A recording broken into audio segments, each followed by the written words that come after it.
जय हिंद बच्चों। देखिए आज हम लोग जा रहे हैं एटम चैप्टर में नेक्स्ट टॉपिक डिस्कस कर रहे हैं कि किसी स्टेबल ऑर्बिट में इलेक्ट्रॉन की वेलोसिटी क्या होगी। इसके पहले हम लोगों ने देख रखा था और रदरफोर्ड ने कहा था कि जो इलेक्ट्रॉन होते हैं न्यूक्लियस के बाहर सर्टेन ऑर्बिट में तो कहीं पर वो रिवॉल्व करते रहते हैं ऐसा, लेकिन इन्होंने नील्स बोर ने कहा था कि इलेक्ट्रॉन एक सर्टेन ऑर्बिट में रिवॉल्व करते हैं विदाउट इमिटिंग रेडिएशन, और उस ऑर्बिट को इन्होंने स्टेबल ऑर्बिट कहा था। ठीक है, तो नील्स बोर के एटॉमिक मॉडल में 3 पोस्टुलेट्स थे जो मैंने आपको बता रखा था कि इलेक्ट्रॉन से फर्स्ट पोस्टुलेट क्या था नील्स बोर का कि इलेक्ट्रॉन स्टेबल ऑर्बिट में रिवॉल्व करते हैं किसी न्यूक्लियस के अराउंड में विदाउट इमिटिंग रेडिएशन, फर्स्ट था। सेकंड था कि उनका ये एंगुलर क्वांटम नंबर, इलेक्ट्रॉन जिस ऑर्बिट में रिवॉल्व करता है उसका क्वांटम नंबर h/2π के इंटीग्रल मल्टीपल होना चाहिए। mvr = h/2π n h/2π या 2π के इंटीग्रल मल्टीपल मतलब n से मल्टीप्लाई। और क्यों था ऐसा ये आपको पढ़ना नहीं था, लेकिन हाइजेनबर्ग ने ये प्रूफ किया था, मैंने आपको प्रूफ करके अभी कल दिखाया भी था। ठीक है, और थर्ड पोस्टुलेट हमारा है कि इलेक्ट्रॉन एक ऑर्बिट से दूसरे ऑर्बिट में ट्रांजिट करता है, एक ऑर्बिट से दूसरे ऑर्बिट में जाता है, तो दूसरे किसी भी सेल से किसी एनर्जी लेवल से दूसरे एनर्जी लेवल में जाता है, तो उन दोनों एनर्जी गैप दोनों एनर्जी लेवल के डिफरेंस के बराबर एनर्जी वो इमिट करता है या फिर एब्जॉर्ब करता है, जो कि हमने दिखाया था कि E2 - E1 = hν था। सही है क्या? ये था थर्ड पोस्टुलेट। फर्स्ट पोस्टुलेट था कि वो स्टेबल ऑर्बिट में रिवॉल्व करता है ना, स्टेबल ऑर्बिट में विदाउट इमिटिंग रेडिएशन। और सेकंड का था कि उस ऑर्बिट में रिवॉल्व करता है जिसका एंगुलर मोमेंटम यहाँ पर L भी ले सकते हैं, L ना, L या J, एंगुलर मोमेंटम h/2π के इंटीग्रल मल्टीपल हो, इंटीग्रल मल्टीपल हो। क्यों h/2π के? नील्स बोर ने इसको एक्सप्लेन नहीं किया था सक्सेसफुली, तो इसको एक्सप्लेन किया था हाइजेनबर्ग ने, मैंने बताया था।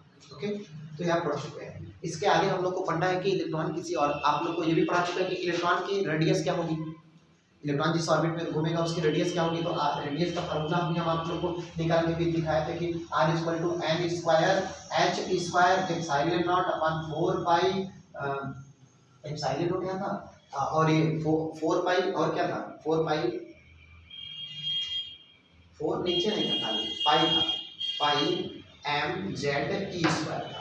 ये हम लोग प्रूफ कर चुके थे। ठीक है ना, अभी कर लिए कैसे प्रूफ करेंगे किसी रेडियस का, तो बहुत सिंपल मैंने बताया था कि ये v है हमारे पास है कि mvr = क्या है n/2π, और इसका हम लोग कर देंगे स्क्वायर, इस इक्वेशन का स्क्वायर कर दीजिए। और बताइए, हम लोग को पता है कि इसका स्क्वायर कर दीजिएगा, और हमको पता है कि इलेक्ट्रॉन पर सेंट्रीपिटल फोर्स लगता है, वो सर्कुलर पाथ में घूमता है, तो और सर्कुलर पाथ में जब वो रोटेट कर रहा था, इलेक्ट्रॉन घूम रहा था, तो उस पर न्यूक्लियस के थ्रू इलेक्ट्रोस्टैटिक फोर्स लगा था, और उसका वैल्यू कितना था 1/4π epsilon not z e × e का स्क्वायर ना, तो इसलिए e² डायरेक्ट करते हैं अपान में r², एक r कट गया था, एक r यहाँ पे बचा था, mv², इसका जब स्क्वायर करके इससे डिवाइड करेंगे तो यही वैल्यू आएगा। ठीक है बेटा, तो ये हम आप लोगों को पढ़ा चुके हैं।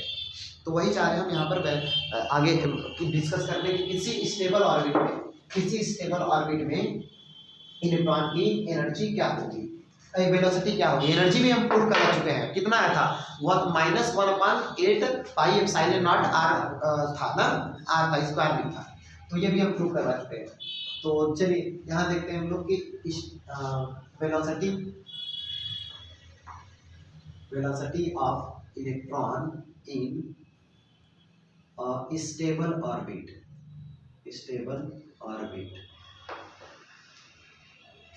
अब बताएं, हम लोग को पता है कि किसी इलेक्ट्रॉन अगर स्टेबल ऑर्बिट में रिवॉल्व कर रहा है, तो हमें पता था कि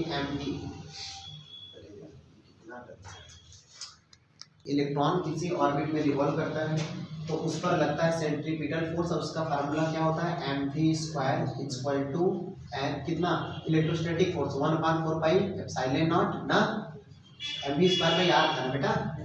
अगर यहाँ पर न्यूक्लियस है और यहाँ पे इलेक्ट्रॉन घूम रहा है, तो बताइए इलेक्ट्रॉन है E, न्यूक्लियस है प्लस ZE ना, इनके बीच में जो फोर्स लगता है कूलम्बिक फोर्स से 1/4π epsilon not Q1 Q2 / r², Q1 की जगह पर क्या हो जाएगा ZE × E अपान में r², इनके बीच का रेडियस ना, तो बताइए E² हो जाएगा। तो वही कहने जा रहे हैं ZE² अपान r²। बेटा एक r से एक r कैंसिल, तो mv² = क्या मिला एक काम करते हैं, डायरेक्ट आर को उधर भेज देते हैं, आर को इधर भेज देते हैं, एम वी को इधर ला देते हैं ना, तो यहाँ हो जाएगा R equal to 1/4 pi epsilon naught Z E square upon M V square. हाँ या ना? अच्छा हमें वेलोसिटी निकालना है, वेलोसिटी निकालना है ना, तो वेलोसिटी कहीं पे छोड़ दीजिए, वेलोसिटी कहीं पे छोड़ दीजिए, आर को यही रहने दीजिए, आर को यही रहने दीजिए। तो आर यहाँ पर हो जाएगा एम इंटू आर हो जाएगा और यहाँ पर हो जाएगा वी स्क्वायर ना, वी स्क्वायर। अब बताइए V square equal to 1/4 pi epsilon naught into Z E square upon M. ये 1/r है का? हमें पहले से पता है कि r का वैल्यू कितना होता है बेटा, r का वैल्यू होता है, आइए रख देते हैं, ये 1/r है और r का वैल्यू हम लोग को पहले से पता है ना, तो वही वैल्यू यहाँ पे रख दीजिएगा 1/4 pi epsilon naught into Z E square upon m। r का वैल्यू होता है ये n square h square epsilon not pi m Z E square, ठीक, ये इतना होता है। तो यही वैल्यू यहाँ पे रख दीजिएगा, लेकिन उलट के रखिएगा, क्यों? क्योंकि ये 1/r है, तो उलट के रखिए तो क्या आएगा बेटा, पाई m z e square upon में h square epsilon naught into 1/n square. बोलिए n स्क्वायर है ना, तो ये आएगा अपॉन हो जाएगा। अब बताइए पाई से पाई की पाई और एप्सिलॉन नॉट बच गया, एप्सिलॉन नॉट का स्क्वायर होगा और कुछ कट रहेगा नहीं ना, m से m कटेगा।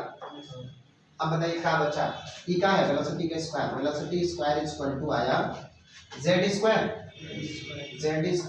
e की पावर 4 अपॉन में ई है 4 एप्सिलॉन नॉट के स्क्वायर बेटा दो ठो और h स्क्वायर और n स्क्वायर। बोलिए सही का?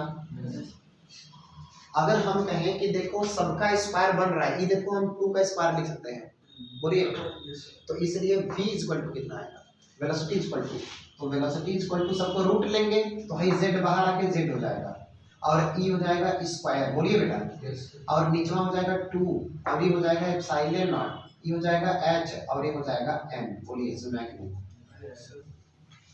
ये हो गया वेलोसिटी का फार्मूला, सही है ना? अब बताइएगा क्या हम यहाँ से कह सकते हैं कि z भी कांस्टेंट है? अरे एटॉमिक मास, एटॉमिक नंबर जो है किसी एटम के लिए तो फिक्स ही होगा ना, तो ये तो फिक्स है, इसका वैल्यू फिक्स है 1.6 ना, -90, ई का है, ई है 2, नंबर है फिक्स है, एप्सिलॉन नॉट का वैल्यू 8.5, इसका भी कांस्टेंट है, प्लैंक कांस्टेंट, तो बचा का 1/m। तो क्या हम कह सकते हैं v directly equal to 1/m, और inversely equal to 1/n। n क्या है? n जो है नंबर ऑफ, ये क्वांटम नंबर है उसका, ये बताएगा कि किस स्टेट्स में है इलेक्ट्रॉन ना। तो अब मुझे बताएं यहाँ से अगर first cell, second cell, third cell, ऐसे जैसे जैसे n बढ़ेगा वेलोसिटी उसका घटेगा, सही है ना? तो n का वैल्यू जैसे जैसे बढ़ेगा वैसे वैसे वेलोसिटी घटेगा। तो अब बताइए इनर मोस्ट ऑर्बिट के जो इलेक्ट्रॉन होंगे उसकी वेलोसिटी ज्यादा होगी कि आउटर मोस्ट इलेक्ट्रॉन की वेलोसिटी ज्यादा होगी? इनर मोस्ट की है ना, कि उसकी क्वांटम नंबर किसका कम हो। अच्छा दूसरी बात, तो काइनेटिक एनर्जी किसका ज्यादा होगा, इनर मोस्ट ऑर्बिट का कि आउटर मोस्ट ऑर्बिट का या बाहर वाले ऑर्बिट का? बताइए, इनर वाले का, जिसकी वेलोसिटी ज्यादा उसकी काइनेटिक एनर्जी ज्यादा है ना, तो इसलिए ये आपको समझना है, ठीक है। अब हम लोग को पढ़ना है वेलोसिटी, तो हो गया इलेक्ट्रॉन ऑर्बिट का। अब जा रहे हैं इसके आगे देखना है एनर्जी, अब जा रहे हैं देखना है एनर्जी, तो आइए एनर्जी को देखते हैं।